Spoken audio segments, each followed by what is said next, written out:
In this lecture, we are breaking down the difference between run and execute in data form. Now that you have built an end-to-end pipeline, you will see how this works in action.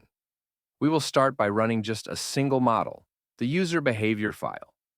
Click into the file and press Run in the top right. This runs the compiled query in BigQuery and gives you a preview of the results, without writing anything to your warehouse. You can see the output below.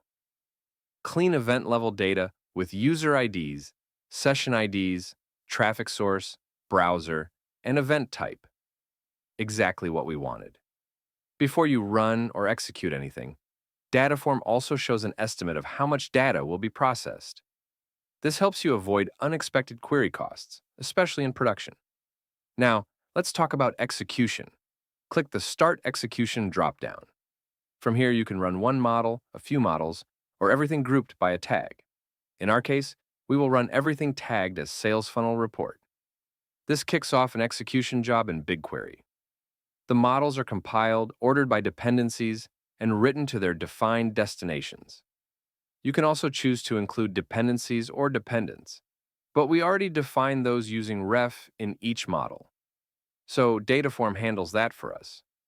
Once the execution finishes, your final model, Sales Funnel Summary, will be refreshed with new data.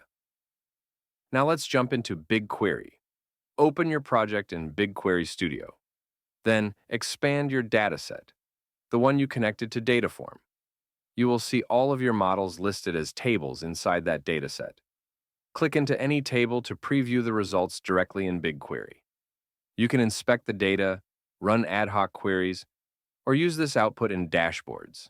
That is the difference. Run is just a preview.